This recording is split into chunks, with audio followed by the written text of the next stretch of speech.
Coming up on NBA Now by Chat Sports, I'm your host, Chase Sr. Appreciate all of you for rocking and rolling with us on the program today. Going to take a look at the top 30 2023 NBA free agents. This list is as deep as it's ever been with star power, elite players, and legitimate key ingredients for a championship contender. Interesting NBA free agency rumors hovering right now around LeBron James. Which players could get rookie max contract extensions? Might only be two, and LaMelo Ball and Anthony Edwards. We'll touch on that, but first, do you love Chat Sports? If you do and you're a loyal subscriber, I want you to type real one, because all of you who watch our content, take it in, subscribe to the channel, and you're daily viewers of us, we just want to show you some love. First, though, NBA Now, sponsored by Mint Mobile. They're changing the cell phone game with plans starting as low as $15 per month. You don't have to change your cell phone number, which is really important for a lot of us because we don't want to lose our contacts. You don't have to get a new physical phone with their digital eSIM cards to get signed up. You don't have to go to a physical store. Mint Mobile will send it to you. And it's a seamless process. MintMobile.com/chatsports. Start saving money today. So we're going to look ahead on today's show. This 2023 free agency class is one of the best, if not the best, free agency classes that we've really ever seen. And of course, this does depend on a couple of stipulations.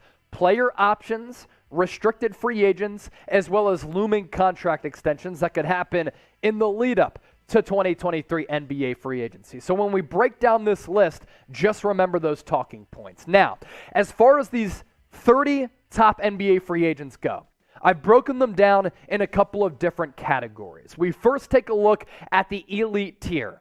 It's truly elite.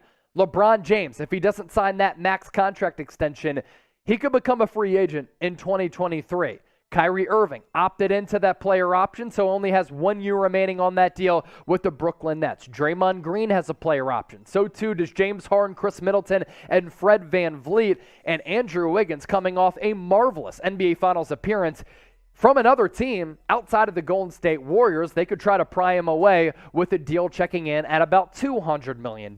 So that right there is the elite tier. How about the starter tier? DeAndre Hunter, restricted free agent. Vooch with the Chicago Bulls, still a really good big, but is a little bit of a defensive liability, and last year in Chi-Town, a little bit underwhelming. Christian Wood was traded to the Dallas Mavericks. If it doesn't work out, he could become a free agent to hit the open market. Myles Turner has been one of the best shot blockers in the NBA for a long time. There will be teams vying for his services as a big who has value in today's NBA because he can also stroke the three ball. And then Tyler Hero, a restricted free agent.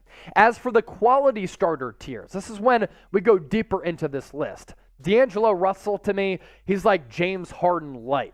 Pretty good in moments, not nearly consistent enough, and sometimes very maddening. R.J. Barrett is a blossoming superstar who has elite defensive ability and has gotten progressively better in each of his first couple of years since coming out of Duke as a first-round pick for New York. Jeremy Grant, good two-way player. Now with the Portland Trail Blazers, I think he's a really good addition aside from Damian Lillard because he gives that team what it was lacking, very good defense. Harrison Barnes, 3-and-D player who can do even more and put the ball on the floor. Bojan Bogdanovic, about a 40% three-point guy. Kyle Kuzma redeemed himself last year with the Washington Wizards. Kristaps Porzingis, yeah, he continues to get hurt, but with the Wizards, I thought he actually played pretty good basketball. And Jordan Poole, he could get $100 million, maybe even more as a restricted free agent. From quality starters to the key ingredient pieces. These are guys who can really factor into being really good pieces on a playoff level team that can make a deep run in the postseason. Bogdan Bogdanovic, I love the lack of fear that he has. The guy is just fearless, playing in big games internationally and at the NBA level, never scared to rise up. Al Horford, he came out of nowhere last year in the playoffs with the Boston Celtics and was integral for the Celtics' success and still has some really good years in him. Seth Curry, His value could continue to rise because over the last couple of years, he's been one of the best, most consistent, and relied upon three-point shooters in the NBA. P.J. Washington, restricted free agent. Karis LeVert, really a one-way player offensively. Kevin Porter Jr., restricted free agent, a lot of ability, but a little bit of a mental head case at times. And then Reggie Jackson, Russell Westbrook, Steven Adams, Dylan Brooks, also on that list of key ingredient pieces. So too is Brandon Clark, Brook Lopez, Matisse Thybulle in 3 years has made 2 All-NBA defensive teams. Jay Crowder, a little bit older, but can knock down some threes, is a dog, gives you toughness and really good defense. Cam Johnson, I think he's underrated, really good young player. Josh Hart, the prototypical 3-and-D guy nowadays. Nasir Little, restricted free agent. Jacob Poeltl, Gary Trent Jr., Will Barton, rounding out our list of the top 30 2023 NBA free agents. I said it a little bit earlier. This free agency class, it is deep. It has star power and a bevy of really, really quality players. Among that group, who do you think is the best free agent? Give me a name right now in the comment section and join the conversation. On the other end, free agency rumors pertaining to some of the big names on that list. First, though, today's show sponsored by Mint Mobile, changing the cell phone game and really flipping it on its head. In this period of inflation, a lot of people are trying to save money. Mint Mobile allows you to do that. And if you go to mintmobile.com/chatsports, you'll see what I'm talking about. Unlimited premium wireless plans starting as low as $15 per month. That's not a misprint. I did not misspeak. $15 per month. Even your parents might start asking you to stop calling so much because you get unlimited talk and text. And oh yeah, by the way, on America's largest 5G network. It's a cell phone company owned by the famous actor Ryan Reynolds. Start saving money today on your monthly budget by heading to mintmobile.com/chatsports. Now, among those top 30 free agents, there is one headliner. That is LeBron James. Yes, he is set to be 38 years old in December, but last year he averaged nearly 30 points per game. He put his fingerprints on the game in a variety of ways, and he is still playing at an elite level. Last couple of years, injuries have started to creep up, but we know that LeBron James spends millions of dollars per year on his body, and he's going to do whatever he can do to stay on the floor consistently because he cares about his legacy, and his longevity is a big part of why he's one of the best NBA players of all time. Think about this. LeBron James entered the league in 2003 at 38 years old, still a top 5 player in this game. That's credit to him getting in the lag and keeping that body healthy. As for what's next for him, LeBron James eligible to sign a 2-year, $97 million max extension with the Los Angeles Lakers. The 2-year term is the max allowed under the CBA because he's a little bit older. If agreed to, LeBron James would bump up his career earnings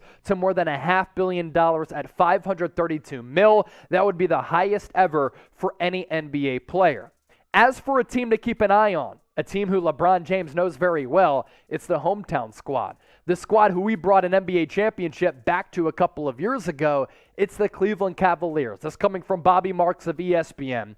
Until a LeBron James extension is signed in Los Angeles, the Cleveland Cavaliers should be a team to keep an eye on next offseason. Cleveland doubled its win total from 2 years ago to this past year, 22-42, and was one of the highest success stories last year despite losing in the play-in tournament. But if you remember before that, before they suffered injuries, they were even higher in the Eastern Conference standings. The Cavs have a strong nucleus consisting of first-time All-Star Darius Garland, the emerging Evan Mobley, the breakout player from last year in Jarrett Allen, and could have more than $30 million in cap space in 2023 with Kevin Love coming off the books. Would James return for a third tenure in Cleveland if he views the Lakers roster as not championship worthy? Bobby Marks said, keep an eye on it. Now, LeBron James is smart. He might have business ties in Hollywood. He might be locked in with a couple of production companies and productions in general. And of course, he has his own production company. But he knows what's at stake with his legacy. He has 4 championships right now. He's trying to chase Michael Jordan's 6 championships.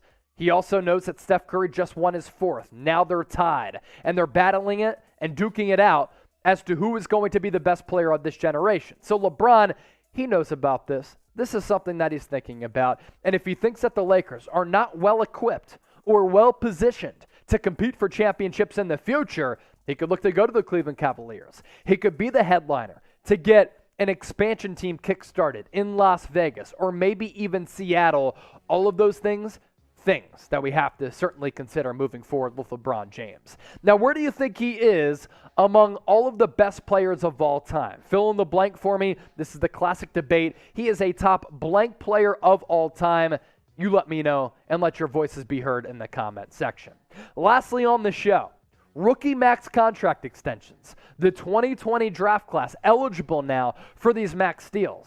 Here's the thing. I don't think there's going to be a lot of movement on this front like there was this past offseason, led by Darius Garland and Ja Morant.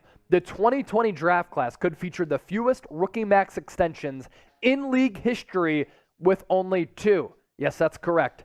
Dos. Who are they? LaMelo Ball, Anthony Edwards, 2 emerging studs in this league. And you take a look at what they did this past year. Really, really good. LaMelo Ball, point guard. Anthony Edwards, the uber-talented and uber-athletic wing. Different players, both with extraordinarily high value.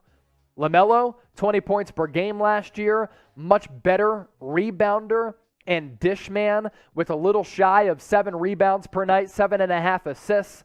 Shooting percentages, 43% from the field. And how about this for LaMelo Ball? Almost 39% from downtown.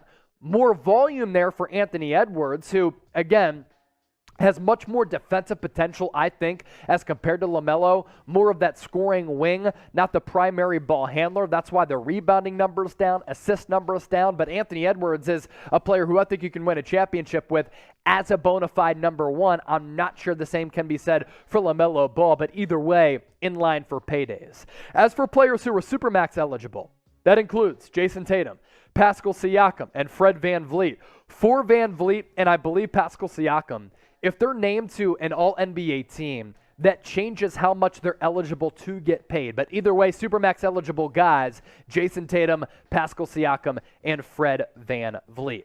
If you had to pick a young buck between 2 of those 2 max eligible players in LaMelo and the Ant-Man, Anthony Edwards, who would you pick to sign and build your franchise around? Give me an L for LaMelo or an A for the Ant-Man.